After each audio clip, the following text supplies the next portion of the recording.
नमस्कार, स्वागत है आपका संवाद 365 में। आपके साथ मैं हूं दिग्विजय सिंह चौहान। हाजिर हूं उत्तराखंड की खबरों को लेकर।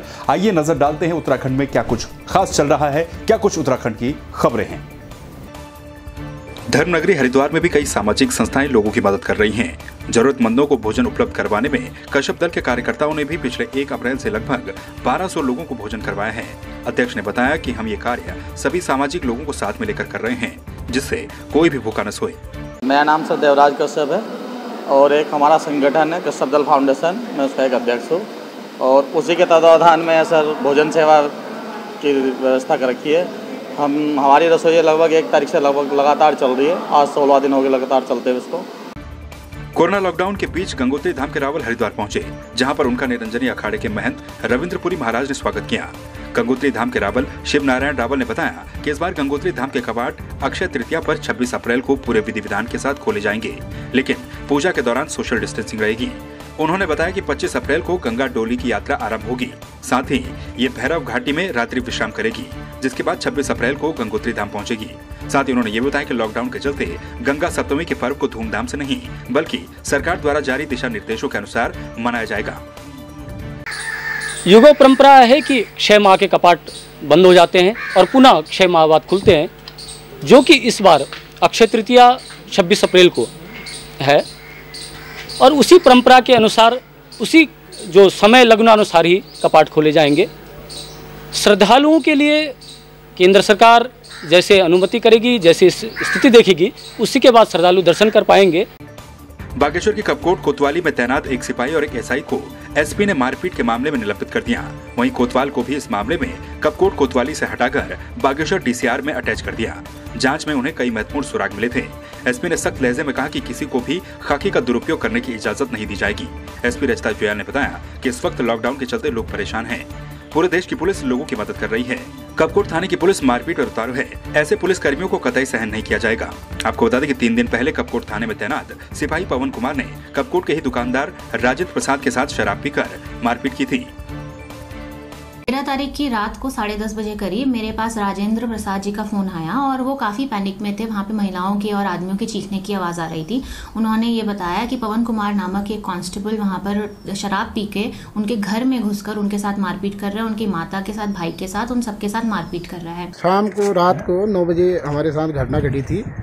कोई पवन कुमार करके कोई सिपाही है यहाँ पे पोस्टेड, वो भाई को मैंने गेट पे लगाया ताला लगाने के लिए, उसी में उसने विवाद कर दिया तो गेट भाई से मारपीट की, मेरे से फिर भाई लेके आता है अंदर जाके फिर की घर पे आके जो उसने अभद्रता की घर पे आके बदतमीजी की, मारपीट की।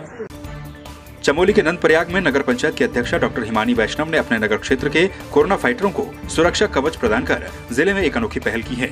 उन्होंने नगर के सफाई कर्मचारियों और सरकारी डॉक्टरों के लिए पीपीई किट प्रदान की। साथ ही सफाई कर्मचारियों को अध्यक्ष के द्वारा पर्यावरण मित्र के नाम से भी संबोधित किया गया। नगर पंचायत अध्यक्ष के द्वारा डॉक्टरों और पर्यावरण मित्रों को करीब 20 पीपीई किट प्रदान की गई हैं। आपको बता दें कि इससे पूर्व भी उन्होंने अपने नगरवासियों के लिए महिला समूहों के द्वारा निर्मित मास्क वितरित किए थे।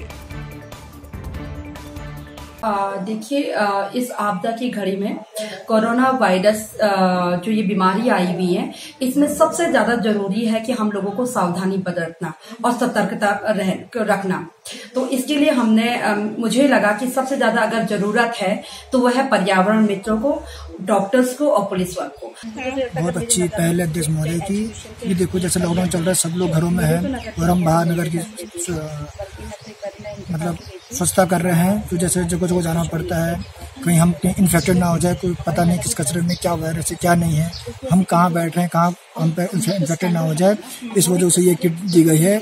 मैं इसको नगर पंचायत नंदप्रयाग की तरफ से बहुत अच्छी पहल कहूँगी कि बहुत अच्छी पहल करी है। हमारे अध्यक्ष महोदय श्रीमती डॉक्टर हिमानी वैष्णव जी की तरफ से पहल करी गई है और अपने कर्मचारियों के साथ साथ हम डॉक्टर्स का, क्षेत्र के जो डॉक्टर्स हैं उनका इतना ध्यान रखा, उन्होंने हम लोगों को भी पीपीई किट प्रोवाइड करी, इसके लिए बहुत बहुत धन्यवाद। बागेश्वर के कपकोट ब्लॉक के अंतर्गत कफौली गांव में बिजली लाइन की मरम्मत के दौरान करंट तोड़ने से 2 ग्रामीणों की मौत हो गई। हादसे में लाइनमैन सहित 2 अन्य गंभीर रूप से घायल हो गए। गंभीर रूप से घायल एक ग्रामीण को प्राथमिक उपचार के बाद हायर सेंटर हल्द्वानी रेफर कर दिया गया। अन्य 2 घायलों का इलाज जिला अस्पताल में चल रहा है। पानी तो आता है वहाँ पे, आज 1 हफ्ते से लाइट नहीं थी गाँव कफौली गाँव में, गांव वाले परेशान थे और ये जेई और ये विभाग द्वारा बार बार इनको बुलाया गया था। कल भी आए थे लड़के, आज तो 4-5 है, कल तो 15-20 लड़के आए हुए थे। अब इस हिसाब से तो कितने लोग मर जाते, और विभाग वालों की गलती है। एक तरफ कोरोना तो दूसरी तरफ कुदरत का कहर। टिहरी बांध की झील में पर्यटन गतिविधियां ठप हो चुकी हैं। वहीं दूसरी ओर झील के पास खड़ी एक बोट तेज हवाओं और लहरों के कारण डूब गई। यही नहीं, आंधी के कहर से 2 अन्य बोटों को भी नुकसान पहुंचा है। जल पुलिस के जवानों ने किसी तरह से बोटों को सुरक्षित बाहर निकाला।